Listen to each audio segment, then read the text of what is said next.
Every morning before the sun climbed over the ridge, someone left a warm loaf of bread on the porch of the richest rancher in Willow Creek. No one had ever been seen.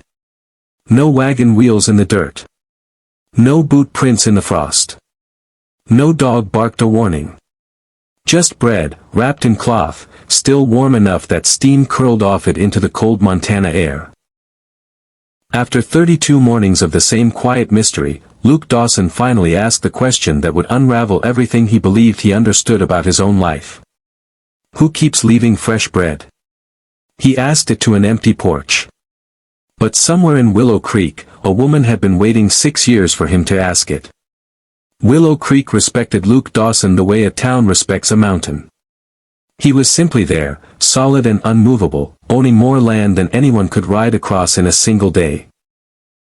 45 years old, tall enough to duck through most doorways, with a beard he kept trimmed out of habit rather than vanity. His ranch hands worked hard for him because he worked harder than any of them, first to the barn each morning and last to leave it each night. Every evening he sat down to supper at the same long table where his late wife Emma once filled the room with laughter. Every evening, the chair across from him stayed empty, and every evening he told himself he had grown used to the silence, though the lie grew thinner each year. The bread changed something in him he hadn't expected. It smelled like Sunday mornings when Emma was alive, like flour dust on her hands and the particular hum she kept under her breath while she worked the dough. He couldn't bring himself to throw a single loaf away. Instead, he sliced each one and shared it among the men at breakfast, watching their faces without telling any of them why it mattered so much. The ranch hands, for their part, had turned the mystery loaf into the highlight of their morning. Big Tom Ashford, who could rope a calf faster than any man in the county, once elbowed young Riley clear off the bench to claim the last heel of bread, only for Mason Reed to snatch it from both their hands and eat it standing up, grinning the whole time. "A man's got to have priorities," Mason said, mouth full. "You're supposed to be the foreman," Riley grumbled. "Set an example." "I am setting an example." Example being, eat fast or go hungry. Luke watched these small battles with something close to peace, grateful for a house that still had reasons to laugh in it, even if he couldn't yet explain where the laughter kept coming from. His foreman noticed it too, the way Luke lingered over the last slice some mornings, turning it slowly like it might answer a question if he waited long enough. And behind that quiet study was a question that refused to let him rest. Someone remembered him. Someone, for reasons he couldn't name, cared enough to walk through darkness and cold just to leave something warm on his doorstep. Why? Chapter 1, The Bread Without a Baker. Mason found Luke crouched on the porch steps at dawn, studying the ground like it might confess something. "You're going to wear a hole in that wood," staring at it, Mason said. "No tracks," Luke said. "Not one. Frost everywhere else, clean as a plate right here." Mason crossed his arms and looked out toward the tree line. "Somebody's careful. Somebody's been doing this for over a month. You ever think maybe you don't need to solve it? Maybe you just eat the bread and let it be what it is." Luke stood, brushing dust from his knees. "A gift from a stranger who won't show their face isn't only a gift, Mason. It's a debt I don't know how to repay, and I don't like owing something I can't name." Mason studied him a long moment, then nodded toward the road that curved down past the fence line and into town. "Then go find out. Start asking around.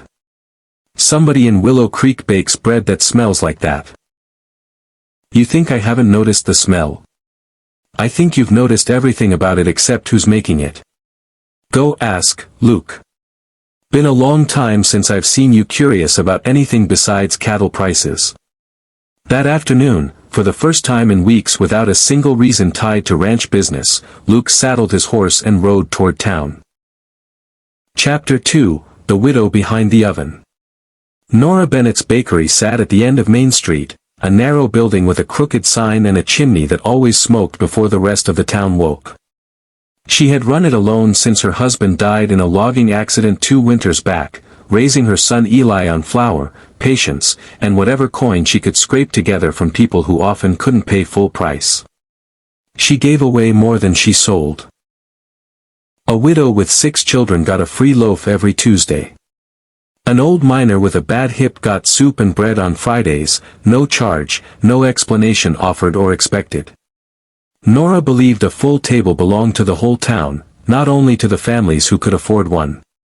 What she never told anyone, not even Eli in his younger years, was the promise she made to Emma Dawson before Emma passed. Emma had reached for her hand from the bed where illness had already begun stealing her strength, and asked, quiet and certain, that if Luke ever stopped smiling, if grief ever swallowed him whole, someone gentle needed to remind him that kindness still existed in the world. Emma didn't want thanks. She wanted her husband to keep living long after she couldn't stay to see it. Nora had kept that promise in silence for 6 years, baking an extra loaf each night and sending it to the Dawson ranch before first light, long after most people believed Emma's memory had settled quietly into the past. She never expected to be found out. She certainly never expected Luke Dawson himself to walk through her bakery door on an ordinary Tuesday afternoon, hat in hand, looking like a man chasing an answer he wasn't sure he wanted to find. Chapter 3, Bread Shared is Never Lost. Afternoon, Luke said, ducking under the low doorframe. Nora nearly dropped the tray she was carrying. She recovered quickly, setting it on the counter and wiping flour from her hands onto her apron. Mr. Dawson. What brings you to town? Bread, he said simply. Somebody's been leaving fresh loaves on my porch every morning for over a month. Came to ask around, see if anyone recognizes the recipe. Something flickered across her face, gone before he could name it. That's a strange thing to happen to a man. Strangest thing that's happened to me in years. He glanced around the small shop, at shelves stacked with loaves already promised to families who hadn't yet come to collect them. You give a lot of this away, don't you? Bread shared is never lost, Mr. Dawson. It only finds a hungrier mouth. He studied her for a moment, and something about the calm certainty in her voice reminded him, painfully, of Emma. He didn't say so. He only nodded, thanked her for her time, and left with more questions than he'd arrived with, though he found himself glancing back once at the crooked little sign above her door.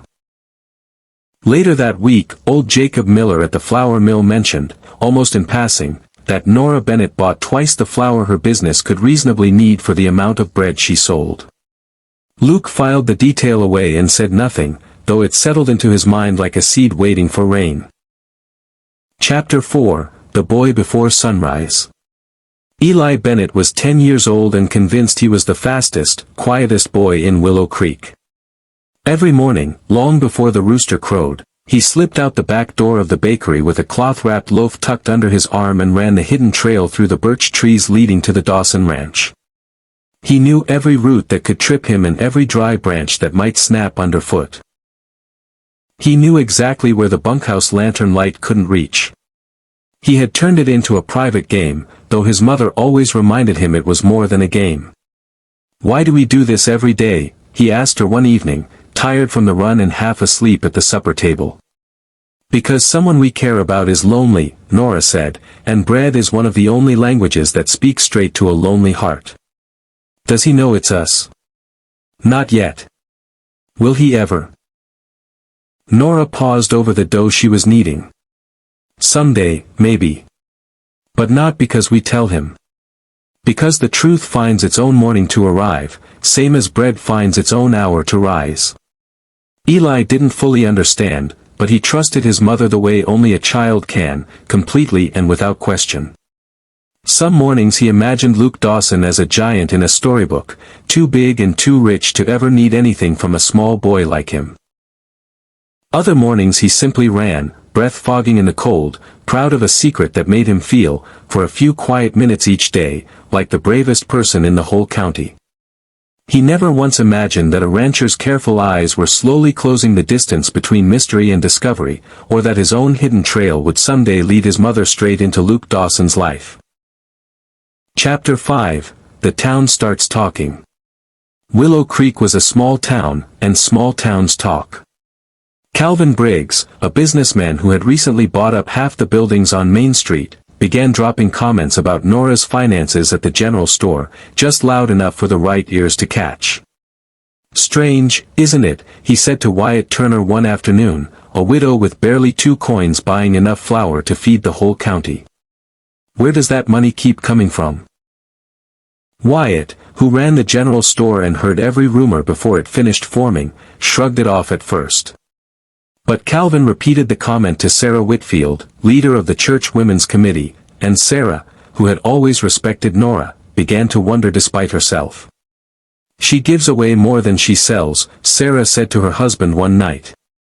"How does a bakery survive on that much charity?" What none of them knew was that Calvin had his own reason for stirring doubt. A new railway depot was coming to Willow Creek, and the land beneath Nora's small bakery sat directly along the proposed route. If he could force her into default on her loan, he could seize the property before the railway announcement drove its value beyond anything she could ever buy back. Calvin smiled behind his polished desk, confident that gossip alone might soften the town for whatever came next. Chapter 6, Secrets in Emma's Journal. Henry Cole, the retired preacher who had married half the town and buried the other half, watched Luke's growing restlessness with the patience of a man who had waited years for this exact season to arrive. "You've been asking a lot of questions lately," Henry said, finding Luke at the edge of the cemetery where Emma was buried. "Somebody's leaving bread on my porch, Henry. Somebody who bakes exactly the way Emma used to." Henry lowered himself onto the stone bench nearby, his old knees protesting the movement. "Your wife believed generosity outlives the person who practices it. She used to say a kind act, once set into motion, keeps traveling long after the hand that started it has gone still. You know something. I know some truths need the right morning to be spoken, Luke. Yours hasn't arrived yet." Henry rose, patted Luke's shoulder, and walked away, leaving him standing over Emma's grave with more questions circling his mind than answers. That night, Luke opened the cedar chest where Emma's belongings had sat untouched for 6 years. He didn't find the journal Henry safeguarded, not yet. But he found her old recipe book, its pages soft from handling, and pressed between 2 of them was a sprig of dried rosemary that still, faintly, carried her scent. He sat with that recipe book longer than he meant to, reading her handwriting in the lamplight, hearing her voice in every careless little note she'd scribbled in the margins about measurements she never quite trusted.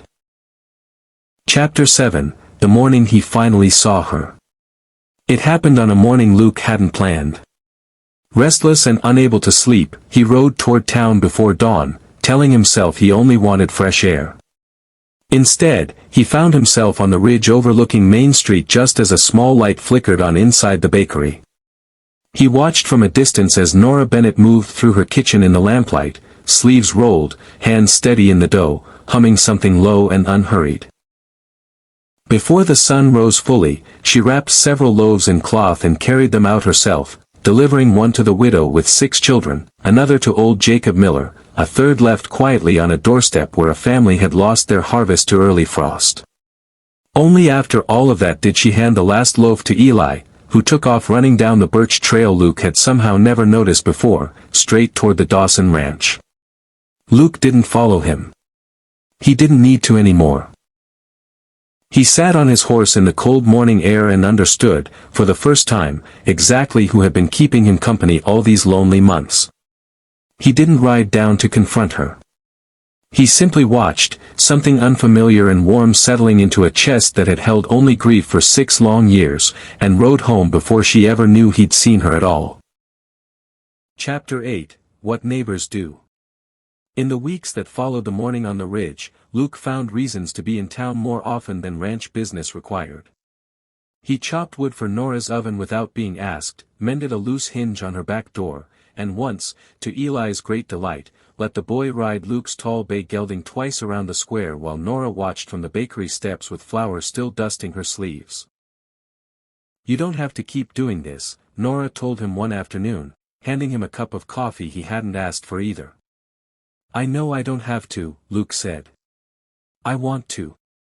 There's a difference. She studied him over the rim of her own cup.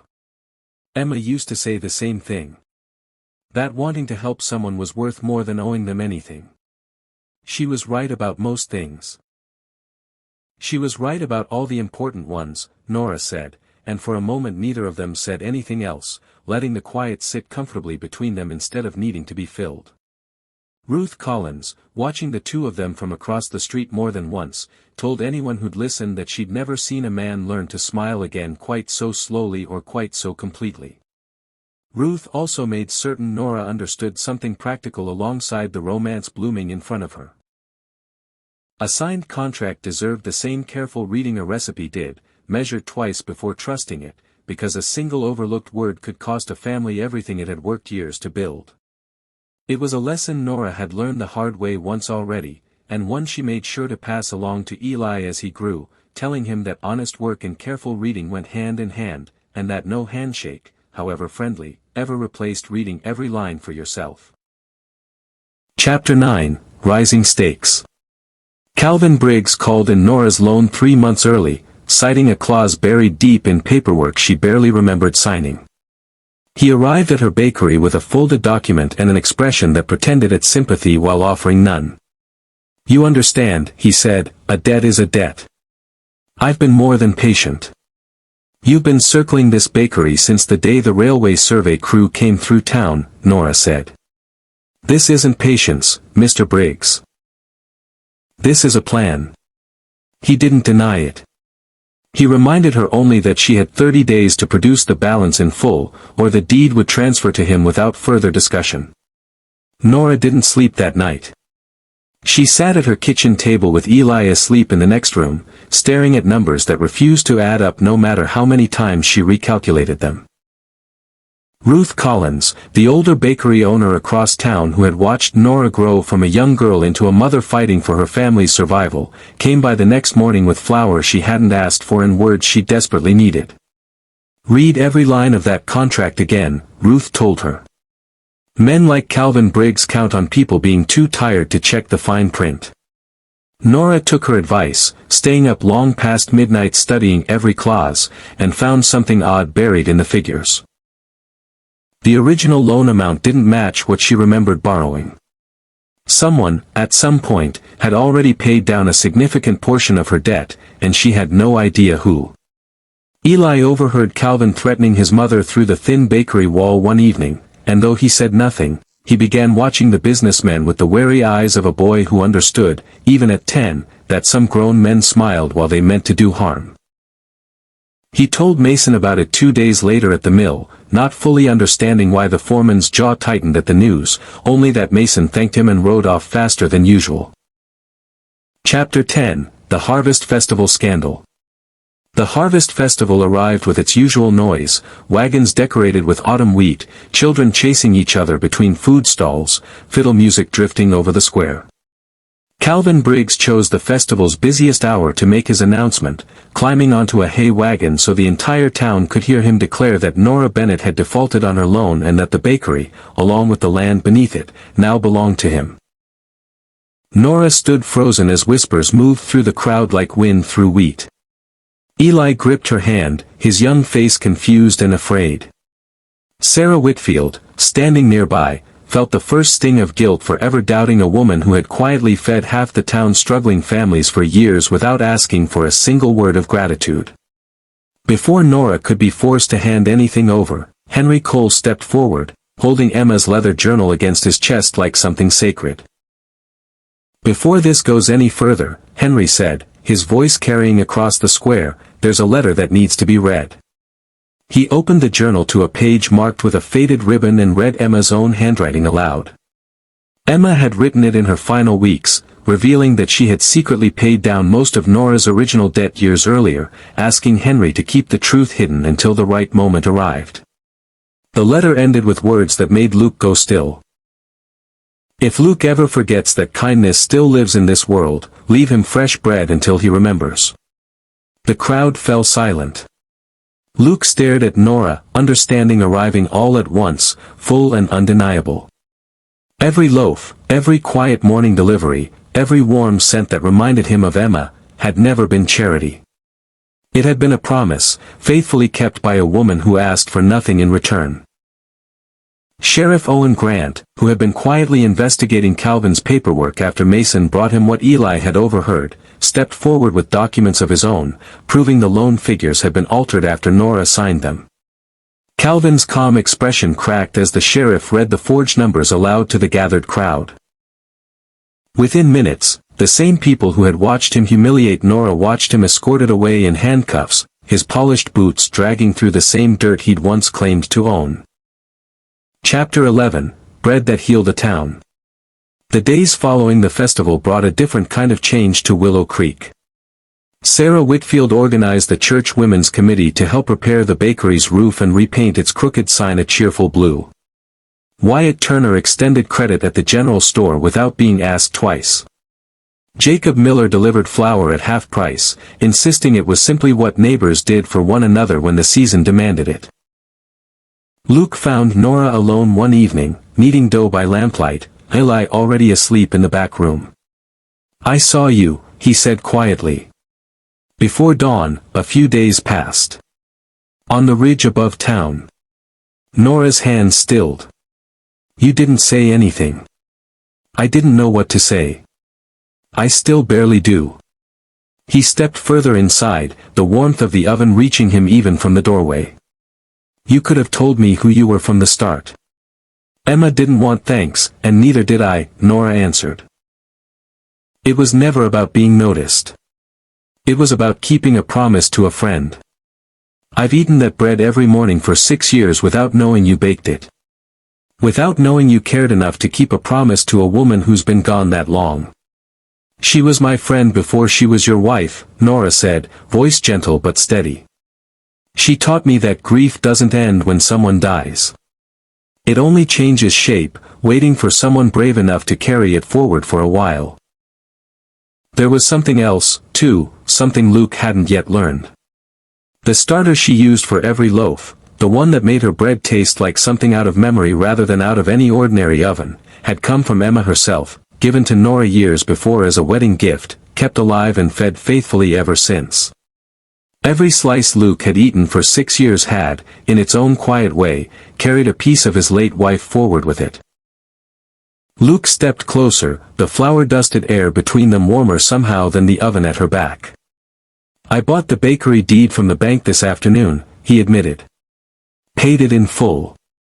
Nora's hand stilled over the dough. "Luke. It's already in your name. Not mine. I only wanted to be certain Calvin Briggs never got another chance at it." For the first time since her husband's death, Nora allowed herself to cry in front of someone who wasn't Eli, and Luke stood close enough to let her, saying nothing more than needed saying, his hand resting gently over hers until the trembling passed. Chapter 12, Every Morning Smells Like Home. Spring came to Willow Creek gently, the way it always did after a hard winter, and Luke Dawson married Nora Bennett in front of the same church where Henry Cole had once buried Emma. Eli stood beside them, wearing his first proper suit, beaming with a joy that made the whole congregation smile along with him. Mason stood as best man, and somewhere near the back pew, Big Tom Ashford and Riley argued good-naturedly over who would get the last piece of wedding cake. They renamed the bakery Emma's Bread House, a name Nora insisted on and Luke never once questioned. Every evening, whatever bread went unsold was given freely to families who needed it, continuing exactly what Emma had started and Nora had carried forward for 6 quiet years. Eli began calling Luke Dad that same spring, tentatively at first, then with the easy confidence of a boy who had finally found solid ground beneath him. Mason teased Luke mercilessly about losing his best excuse for riding into town so often, though everyone could see how much lighter Luke's laughter had become, how it came easier now, more often, without the shadow that used to follow it. Luke no longer woke each dawn wondering who might be leaving bread on his porch. Instead, he woke beside the woman who still filled his home with that same warm scent every single morning, a scent that no longer reminded him only of loss, but of everything good that loss could still make room for. Willow Creek remembered, for years afterward, that the town where no one went hungry began with a question nobody could answer and ended with a truth that healed far more than one man's loneliness. It taught them that kindness rarely announces itself, that grief can become a bridge instead of a wall, and that the smallest gift, given without expectation, is sometimes strong enough to rebuild an entire community. Subscribe to see how this unfolds and comment where you're watching from. I would love to say hello to you, just to know how far our story is going.